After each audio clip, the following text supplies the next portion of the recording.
Hi horror fans, welcome back. If it's your first time here, welcome to my channel where I upcycle discarded porcelain and plastic dolls into something new, scary, a little terrifying, a little unhinged, but cute and sweet, or I'll let you decide. Now, I don't know about you guys, but one of my favorite genre crossovers is Christmas and horror. Gremlins, Think Nightmare Before Christmas, and I just don't know what it is about it. Something about the festive and the gore and the horror, the crossover. I think you know where I'm going here. Guys, meet Frostina and her little friend, Gory Ted. This one's going to be a fun one. Stick around. Oh, and I meant to say, I am new here, so if you could like and subscribe, it would really encourage me to keep going because it can be a little bit lonely here. So this festive gal has been sitting in my Etsy store lonely since her sister was adopted by a nice lady all the way from Queensland, Australia. She is a Christmas style doll, and I did want to just give her a little spa day. I thought her hair could use some love and her shoes had seen better days. While she's sparring, I decided to surprise her by doing some spooky work on her teddy bear, and she's a Christmas ornament, and she also has a bundle of Christmas figs that she holds, and I decided that I might try and give them a little bit of a horror makeover. Okay, here we go. So we're going to start off with this Mars Black acrylic paint. We're going to exaggerate these eyelashes a little. Wasn't really happy with the direction they were going and their fullness. I'm not going to touch the side of the face at all because I really like the way the snowflakes turned out. The sparkling little frozen tear on the right eye there. So sweet. The other thing we're not going to touch at all is her lips. I really like the way they turned out. They're so cute and cherry red. We could probably go in over the eyebrows again, but I am really scared too because, as you guys know, I suck at eyebrows and I actually don't mind them the way they are. Okie dokie, onto these little shoesies. I tried so hard to get this old glue off of these shoes using everything from detergent to acetone. Nothing worked. And I did try alcohol at one point, but I guess I just wasn't going in hard enough with it and I wasn't using enough of it. And possibly I wasn't using the right tools. I'm not really sure if I was using a cotton tip at that stage or not. Oh my god, is anything actually even happening? Can you guys even see the glue coming off? Oh my god. Honestly, just sitting here questioning my life choices at this point. One eternity later. Guys, I'm so glad I stuck with this. They look great.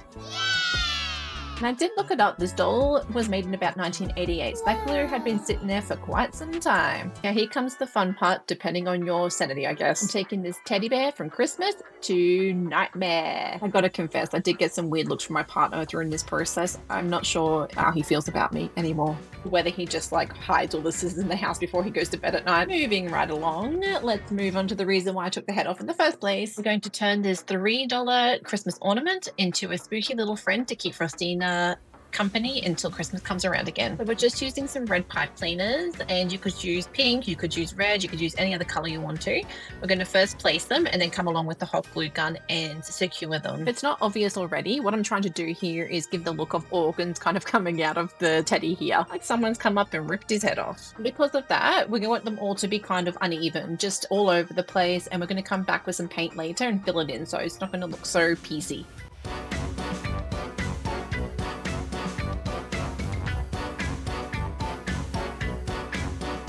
Finally, it's hot glue time. I love my hot glue gun so much and made him a little mascot. Cute, look at him up there. Alrighty, let's speed things up a little bit, shall we?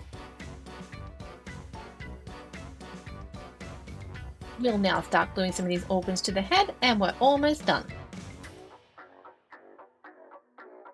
Alright, that's looking pretty gory, but we need to step it up another level. And to achieve that, we're going to use 3 different types of paint: a darker red that's more of a scarlet, a bright red, and a tacky bluey red.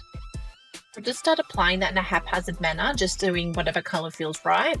And the reason why I'm using 3 different colors of red is to give like an aged appeal, you know, like the darker red is more of a dried up blood, the fresher blood is the bright red, and then the tacky kind of red is like the really fresh blood, the kind of stuff that's really coagulated with all of the blood cells. And God, I sound like a psycho. You guys know what I mean. Otherwise you wouldn't be here and you wouldn't have made it this far through the video. Which reminds me, thanks for making it this far through the video. So this is that tacky paint I was speaking about earlier. It gives a really realistic 3D effect. It's just super hard to get out of this container. You can really see me struggling here. We'll use the same tacky paint on these Christmas figs to give them a bit of a horror appeal.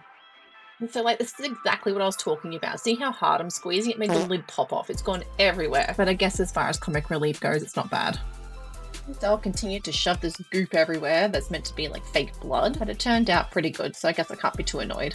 Looks like some flesh in there, and I like that because I think, as we've established, I'm a little bit of a psycho. Paint has dried on Ted, so we're going to put some final touches on him, and he is almost done.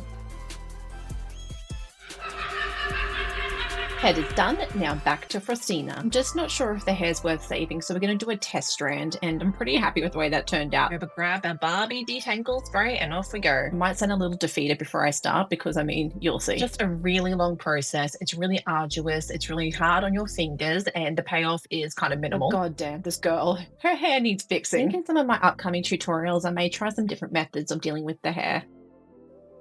Once again, it feels like this is just getting nowhere, but we're starting to see some progress, and it's given me enough faith to push through and do the rest of it. And I know it might not look like much now, but once it's dry, it's going to look much better, I promise. Cute little ringlets are giving me Shirley Temple. Does anyone remember Shirley Temple? She's a star. Just as quick as we started, her hair is finished. We use a comb to put the final touches on, and then we'll leave it to dry with a little stocking on top just to keep it in place.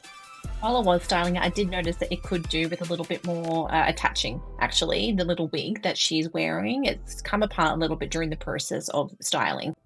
So you know what time it is. We'll grab that hot glue gun and we'll just secure that a little bit more tightly. Just before that, we're just going to do the final reveal, so you can have a look at how beautifully her curls turned out after drying. Quick bit of hair transplant surgery before the final reveal, and we're good to go. Now I'm going to shut up for a little while we just appreciate how well this turned out.